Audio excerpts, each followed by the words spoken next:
usianya masih muda ya, masih bisa mengikuti. Ibu bermohon supaya diikuti nanti TGP untuk angkatan yang berikutnya.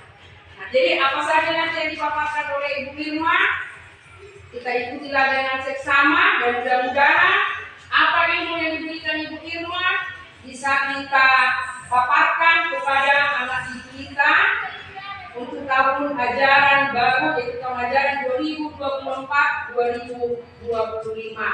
Dan kita juga mengharapkan atau kita juga berdoa buat Irma, mudah-mudahan nanti Ibu Irma lulus menjadi guru penggerak angkatan ke-10.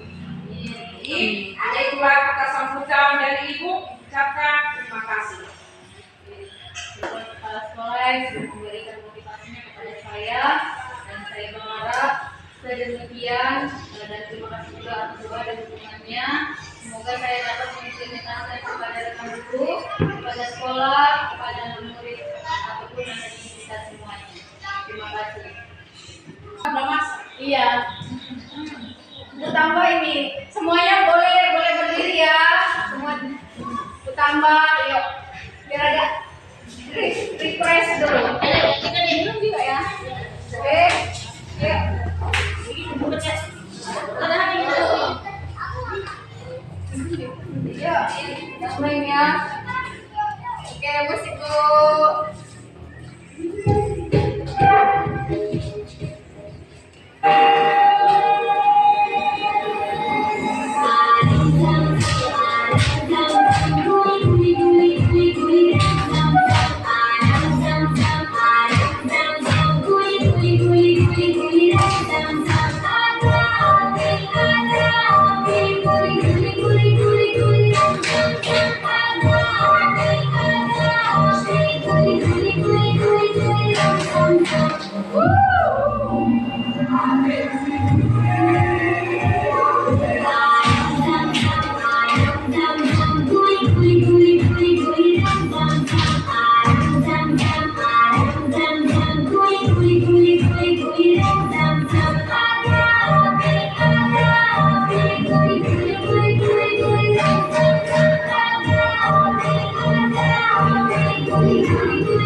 Jadi kita langsung ke materi saja. Di sini saya topiknya ada di diseminasi budaya positif, yaitu tentang pemahaman dan penyebaran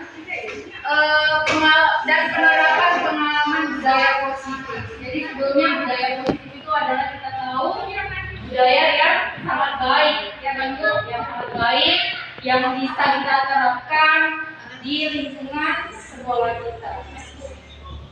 Ya, jadi di sini ada 6 topik yang akan saya bawakan tentang konsep inti budaya positif. Yang pertama itu adalah perubahan paradigma belajar, disiplin positif, nilai-nilai kebajikan, kebutuhan dasar manusia, motivasi perilaku manusia, posisi kontrol guru, keyakinan kelas, dan segitiga restitusi. Jadi Jadi nanti di sini bisa juga kita pahami dan bisa juga nanti kita berikan contohnya untuk bagaimana cara penerapannya dalam lingkungan belajar kita sebagai seorang guru. Di sini ada pembelajaran dengan paradigma baru, yaitu adalah merupakan pembelajaran yang dirancang berdasarkan pembelajaran berdiferensiasi, artinya pembelajaran yang berkisar pada murid. Di sini kita harus memperhatikan kebutuhan dasar apa yang diperlukan oleh seorang murid dan cara pembelajarannya yang berbeda-beda dari setiap kebutuhan murid. Karena kita tahu murid itu tidak semuanya memiliki kebutuhan yang sama. Setiap anak itu mempunyai karakter yang berbeda-beda sesuai dengan minat, kebutuhannya juga sesuai dengan kodrat alam dan kodrat zamannya. Kemudian di sini ada miskonsepsi tentang teori kontrol. Di sini ilustrasinya adalah guru mengontrol murid. Bahwasanya itu adalah murid bahwa semua penguatan positif, efektif dan bermanfaat. Ilusi bahwa kritik dan membuat rasa bersalah mampu menguatkan karakter. Ilusi bahwa orang dewasa berhak memaksa. Itu adalah miskonsepsinya. Kemudian kita lanjut, ada di situ perubahan paradigma stimulus respon ke pendekatan teori kontrol. Di situ ada dua perbandingan, yaitu stimulus respon dengan teori kontrolnya. Realitanya adalah atau kebutuhan kita sama. Ada nyatanya adalah setiap kebutuhan itu kita berbeda. Kemudian semua orang melihat hal yang sama, tapi setiap orang memiliki gambaran berbeda. Mungkin dari anak itu bisa kita tanya tentang sebuah buah apel. A dan si B. Si A bilang apel itu enak, ya kan? Tetapi ada si B bilang kalau apel itu tidak enak, tidak suka. Artinya kita tidak bisa memaksa. Oh, apel itu enak loh nak. Oh, apel itu tidak enak loh nak. Itulah menurut versi dia. Jadi kita tidak harus memaksakan bahwasanya apel itu enak, apel itu tidak enak. Apa yang menurut dia, itulah yang harus kita terima, itulah yang harus kita kembangkan. Begitu juga dengan proses pembelajaran di kelas. Kalau anak kita ditanya di dalam pelajaran apa yang kamu paling suka, pasti mereka semua menjawab hampir rata-rata pelajaran olahraga. Ya kan, karena mereka melakukan banyak sekali gerakan itu yang mereka sukai, kan itu. Pada kenyataannya pun bisa kita lihat di lingkungan kita ini juga, di lingkungan sekolah ini kita lihat anak-anak itu suka sekali dengan kegiatan olahraga. Tapi ada juga ketika kita mengajarkan bahasa Inggris, ada yang suka, ada yang sangat, ada yang matematika, ada yang tidak suka, ada yang suka. Seperti itu, jadi kita tidak boleh untuk memaksakan kehendak kita gitu. Kita harus mengembangkan minat dan memperhatikan kebutuhan seorang anak itu dalam proses pembelajarannya. Kemudian kita mencoba mengubah orang agar pandangan sama dengan kita. Iya. Jadi kita di sini memahami pandangan orang lain berbeda tentang dunia. Oke, next book. Kemudian kita masuk ke disiplin positif. Jadi dulu. Oke. Ya, topik yang kedua yaitu disiplin positif. Disiplin itu berasal dari kata disiplina, yang artinya belajar. Jadi disiplin mengacu pada disiplin diri yang memiliki tanggung jawab terhadap apa yang dilakukan berdasarkan nilai-nilai yang diyakini. Disiplin positif merupakan salah satu cara penerapan disiplin yang bertujuan untuk menumbuhkan kesadaran serta memberdayakan peserta didik tanpa imbalan, penghargaan, reward, atau ancaman dan hukuman. Sebagai pendidik, tujuan kita adalah menciptakan peserta didik yang memiliki disiplin diri sehingga mereka berperilaku mengacu kepada nilai-nilai kebajikan universal dan memiliki motivasi intrinsik dalam perubahan perilaku ke arah yang lebih baik. Ya, jadi pengertian sistem itu tadi belajar dan tujuannya itu adalah untuk menjadikan peserta didik kita menjadi lebih baik. Adapun nilai-nilai kebajikan yang disepakati bersama, kemudian terlepas dari suku bangsa, agama, bahasa maupun latar belakangnya. Contoh nilai kebajikan institusi ataupun organisasi berdasarkan profil pelajar Pancasila, yaitu beriman dan bertakwa kepada Tuhan Yang Maha Esa dan berakhlak mulia, berkebinekaan global, gotong royong, mandiri, kreatif, dan bernalar kritis. Kemudian ada juga IDEO Primary Years atau program, yaitu toleransi. Nilai kebajikannya adalah toleransi, rasa hormat, integritas, mandiri, menghargai, antusias, empati, keingintahuan, kreatif, kerjasama, percaya diri, dan komitmen. Adapun juga contoh dari nilai kebajikan yaitu tentang keterampilan hidup atau life skill, yaitu dapat dipercaya, lurus hati, pendengar yang aktif, tidak merendahkan orang lain dan memberikan yang terbaik bagi diri kita sendiri, bagi diri sendiri. Ya, kemudian kebutuhan dasar manusia. Kebutuhan dasar manusia itu adalah segala sesuatu yang kita lakukan untuk mendapatkan apa yang kita inginkan. Jadi seluruh tindakan yang kita lakukan itu memiliki tujuan tertentu, dan semua usaha terbaik yang kita lakukan adalah dalam rangka agar kebutuhan dasar kita terpenuhi dengan baik. Oke, next book. Ada 5 dasar kebutuhan dasar manusia, yaitu bertahan hidup. Kalau bertahan hidup itu manusia memerlukan sandang, pangan, dan pakaian. Jadi manusia itu butuh makan untuk mendapatkan energi. Kemudian manusia juga membutuhkan kasih sayang dan rasa diterima. Jadi agar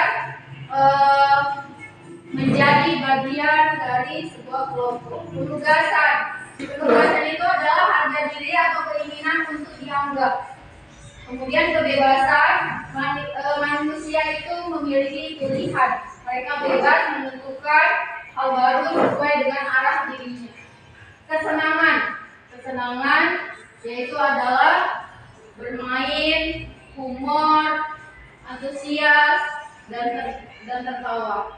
Mungkin kalau di kelas anak kita ribut, wajar ya Bu ya. Itu adalah salah satu kebutuhan dasar juga ya Bu ya. Mereka juga ingin bahagia, ya istilahnya emosi juga, itu adalah kebutuhan dasar kita juga.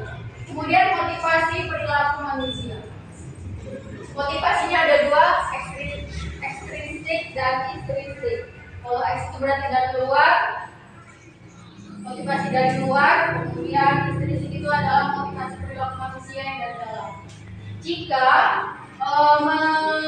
seorang anak untuk menghindari ketidaknyamanan atau hukuman dan mendapatkan imbalan penghargaan dari orang lain, itu adalah motivasi perilaku manusia dari ekstrinsik. Jadi kalau untuk mendapatkan imbalan penghargaan, contohnya kalau seorang anak kita suruh, terkadang tanpa kita sadari mereka meminta imbalan. Sebagai manusia kita menganggapnya itu adalah sebuah hal normal, ya kan? Padahal itu adalah salah satu contoh perilaku manusia dari motivasi ekstrinsiknya. Tapi di sini ada motivasi ekstrinsiknya dari dalam, yaitu untuk menjadi orang yang mereka inginkan dan menghargai diri sendiri dengan nilai-nilai yang mereka percaya. Nilai-nilai tadi sudah kita jelaskan, nilai-nilai kebajikan itu. Sini ada hukuman, konsekuensi, dan restitusi. Hukuman tidak terencana, tiba-tiba. Iya. Jadi hukuman kalau kita melihat, kita nggak tahu kalau pada pagi hari itu ada seorang anak atau murid kita yang datang terlambat. Jadi kita nggak ada rencana untuk menghukum dia. Tapi karena dia melakukan kesalahan, pasti kita akan memberikan hukumannya kan Bu. Itu adalah yang tidak terencana. Kalau konsekuensi terencana disepakati sesuai dengan peraturan. Misalnya di sebuah kelas kita sudah memiliki keyakinan kelas atau kesepakatan kelas seperti itu.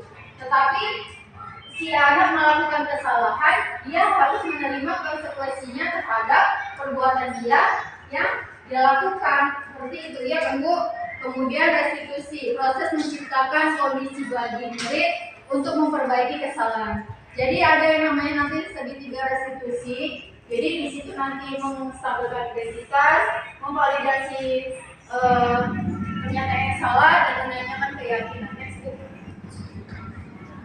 Ini kemudian 5 posisi kontrol dulu, yaitu penghukum, baik kita sebagai penghukum, pembuat merasa bersalah, sebagai teman, sebagai pemantau, dan sebagai manajer.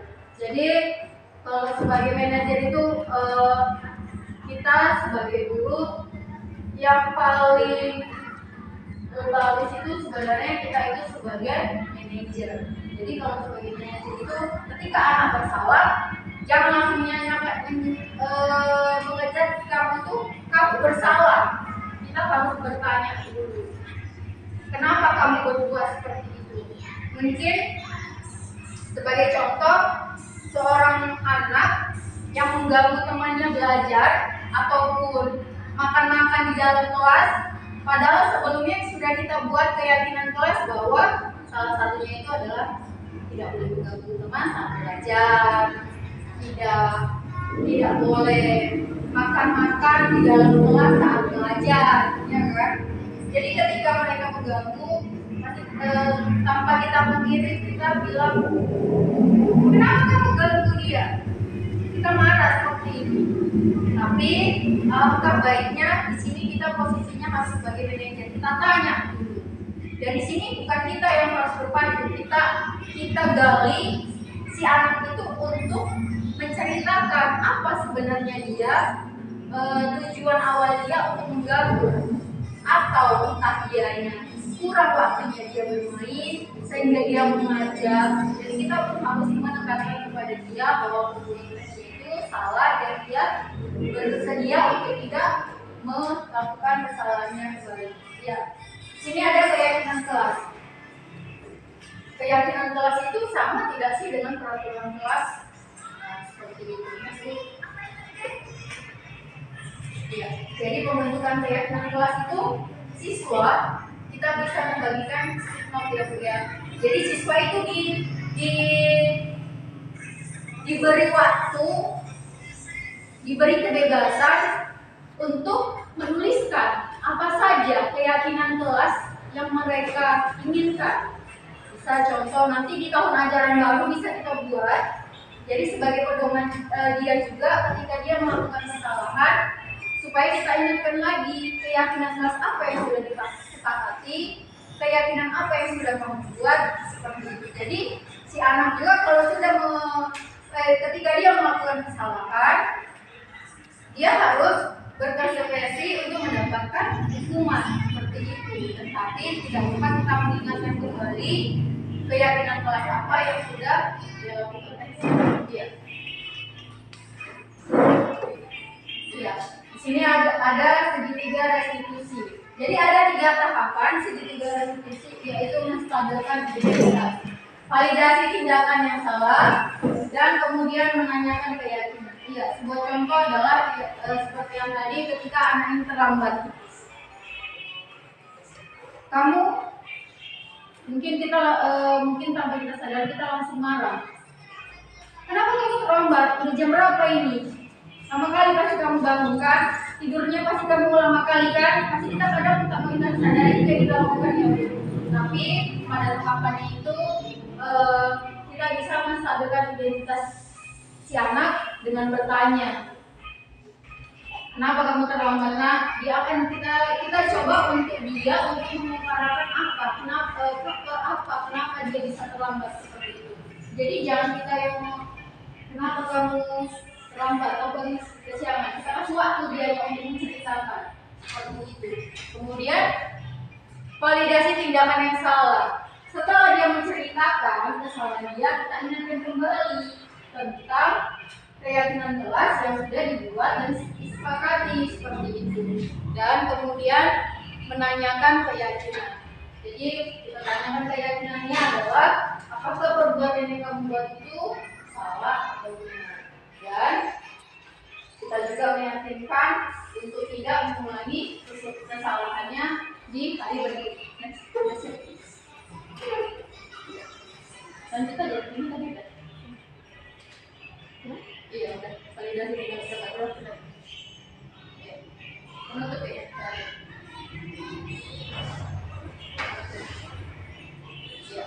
Jadi ini adalah dari penutupnya tentang 6 materi tadi yang sudah saya jelaskan. Di sini adalah tentang penerapan program disiplin itu adalah hendaknya guru memiliki standar kepribadian profesional dan sosial yang baik, di mana guru mampu merefleksi dirinya dalam posisi kontrol saat ini. Tadi posisi kontrol ada 5 sebagai penghukum, pemantau, manajer, kemudian sebagai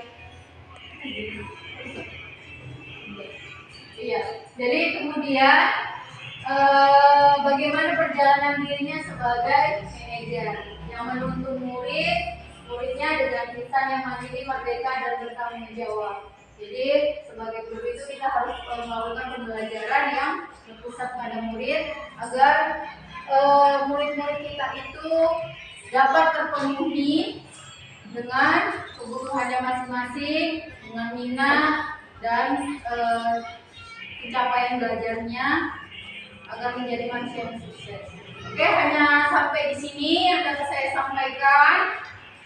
Jadi semoga kita menjadi lebih baik lagi, menjadi diri yang lebih baik lagi harapan saya, dan budaya positif ini dapat kita terapkan di lingkungan sekolah kita supaya anak kita menjadi orang-orang yang kita harapkan. Terima kasih.